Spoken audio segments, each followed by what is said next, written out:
हरे कृष्ण। परम पूज्य श्री जयदयाल जी गोविंद का श्री चरणों में सादर प्रणाम। कृपा पत्र कल मिला। तीर्थ यात्रा स्पेशल ट्रेन कलकत्ते से कार्तिक कृष्ण 6 को छूटने का अनुमान लिखा, सो आनंद की बात है। तीर्थ यात्रा की इच्छा रखने वाले भाइयों के लिए यह स्वर्ण संयोग है। सत्संग, सदर्शन और तीर्थाटन का पूरा लाभ है। सो भी 2.25 महीने तक वे भाग्यवान पुरुष और स्त्रियां होंगी जो इस स्पेशल में जाएंगे। मेरी समझ से बहुत अधिक संख्या यात्रियों की हो जाएगी तो कुछ कठिनाई अधिक होगी। साथ में कम से कम एक सुयोग्य वैद्य तथा एक उनके सहकारी आवश्यक औषधादि सहित अवश्य रखने चाहिए। यात्रियों के खान पान, शयन आदि के और भी साधन के नियम भी हों तो अच्छा है। यात्रियों की जितनी कम आवश्यकताएं होंगी उतना ही सुविधा ज़्यादा होगी और स्वास्थ्य भी ठीक रहेगा। डॉक्टरी पद्धति के अनुसार आकस्मिक घटनाओं के समय पर काम में आने वाली सामग्री भी यथा योग्य साथ में रहनी चाहिए। गाड़ियों के डिब्बे में लाउड स्पीकर लग जाए और नियमित व्याख्यान सुनने का प्रबंध रहे तो उत्तम है। मेरे साथ चलने का आपका संकेत तो बहुत ही कृपापूर्ण है, परंतु मैं बड़ा मंदभागी हूँ। स्वास्थ्य की दृष्टि से भी इतना घूमना शायद उचित नहीं है और बहुत भीड़ भाड़ से मन भी घबराता है। पूज्य माँ जी तथा सावित्री की माँ जाए तो उत्तम है। माँ जी की तो इच्छा भी है, मैंने पत्र भी लिख दिया है।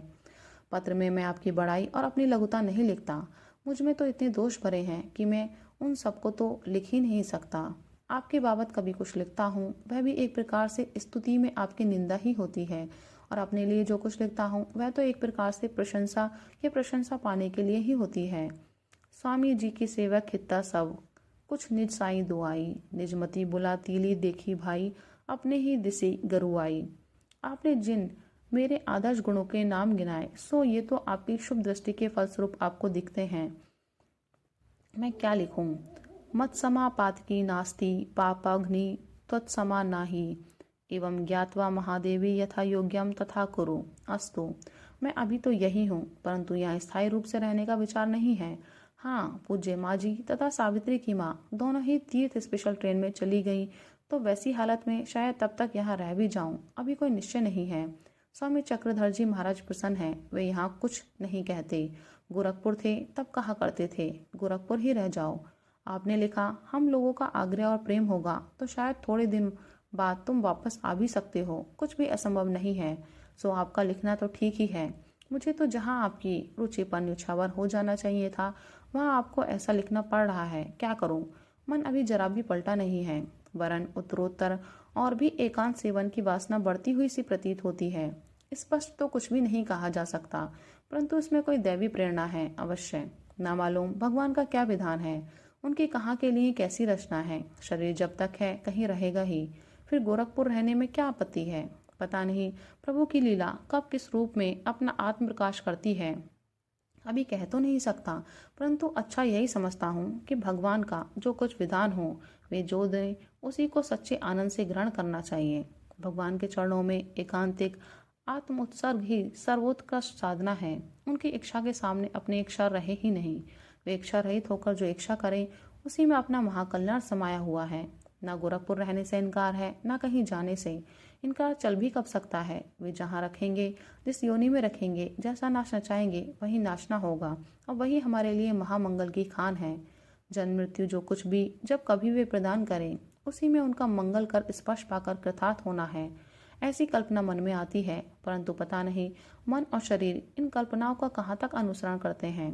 मेरे मन की टान हो या देवी प्रेरणा, भगवान का विधान अवश्य है। आपके प्रेम तथा बर्ताव की निंदा नहीं है। आप ऐसा मानते हैं या आपकी महानता है। आप मुझे त्याग नहीं सकते, यह तो विरध ही है। 23 घंटे मौन रहने का विचार किया था, तद अनुसार ही लिखा था, परंतु वैसा चल नहीं सका। सब मिलाकर लगभग 2 घंटे बातचीत आदि के लिए हैं। शेष समय मौन रहता हूँ।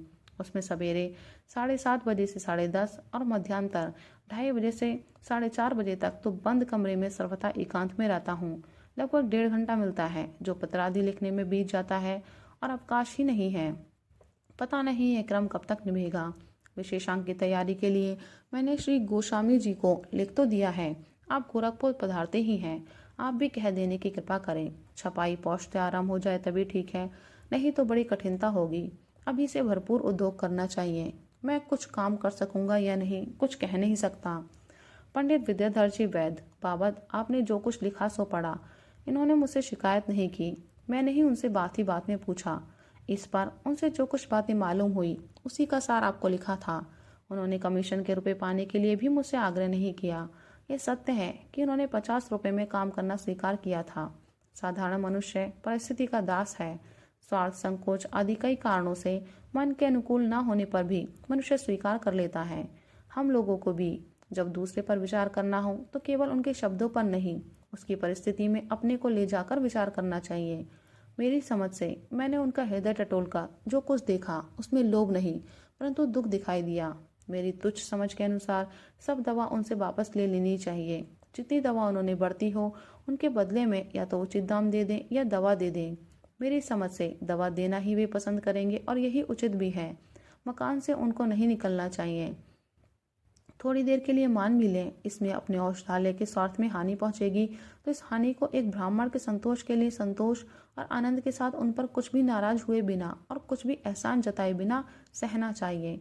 रही प्रेस और सोहबगंज वालों के संतोष की बात, सो इस संबंध में मैं यदि स्पष्ट कहूँ तो वह बात कुछ कड़वी होगी। हम लोग वेतनभोगी कर्मचारी को कृतदास समझना पसंद करते हैं। 50 रुपए में उनका खर्च नहीं चलता, उन्हें और भी उद्योग करना पड़ता है।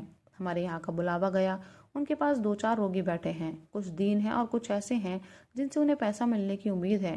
वे दोनों को ही न्यायता छोड़ नहीं सकते और न छोड़ना ही चाहिए। उन रोगियों की जगह हम हों और वैद्य जी हमें छोड़कर चले जाएं तो हमें दुख होगा या नहीं? आत्मना प्रतिकूलानी परेशान समाज रेत। इसलिए वैद्य जी को हमारे यहाँ आने में देर हो गई। उनके अपने बाल बच्चे भी हैं, घर परिवार का काम भी है, उसमें कुछ देर हो सकती है। डॉक्टरों को बुलाते हैं, वे 3-3 घंटे बाद आते हैं, फीस देते हैं, पर हम उन पर नाराज नहीं होते।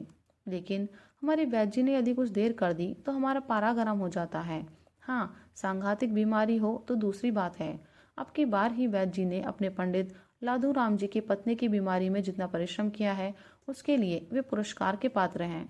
रोगी का अच्छा होना ना होना तो उसके भाग्य पर निर्भर करता है। मौत आने पर धनवंतरी भी नहीं बचा सकते, परंतु चूंकि पंडित जी वैद्य जी हमारे वेतन भोगी हैं, इसलिए हमें मानो उनकी परिस्थिति पर कुछ भी विचार न करके नाराज होने का पूरा हक है। यह है साहेबगंज वाले और प्रेस वालों के असंतोष का सच्चा चित्र। चाहे वे इस बात को स्वीकार ना करें, बात यही है। नहीं तो आप विश्वास करें, पक्षपात नहीं करता। दावे से कहता हूँ कि वैद्य जी अच्छे वैद्य हैं। उनका व्यवहार यथासंभव दूसरों की अपेक्षा बहुत अच्छा है। मेरे साथ नहीं, गरीबों के साथ भी, जिनका मुझे परिचय है और मेरे पास प्रमाण है। बहुत अधिक लिख गया और वह भी बहुत तीव्र शब्दों में। साहेबगंज वाले और प्रेस वाले भाई मुझे बहुत प्यारे हैं, उनकी निंदा करना नहीं चाहता। प्रसंगवश मनोवृत्ति का मैंने जो कुछ अध्ययन किया वही लिखा है। आप जो कुछ करेंगे वे वैद्य जी की तथा सबकी भलाई के लिए ही होगा। मैं अपनी बाल सुलभ दृष्टता के लिए क्षमा चाहता हूँ। लोभ के संबंध में तो यह बात है कि महापुरुषों को छोड़कर न्यूनाधिक रूप में लोभ किसमें नहीं है। वैद्य जी को तो 50 रुपये मिलते हैं जो मकान भाड़े और नौकरों के वेतन में ही चले जाते हैं। उनको तो आवश्यकता भी है।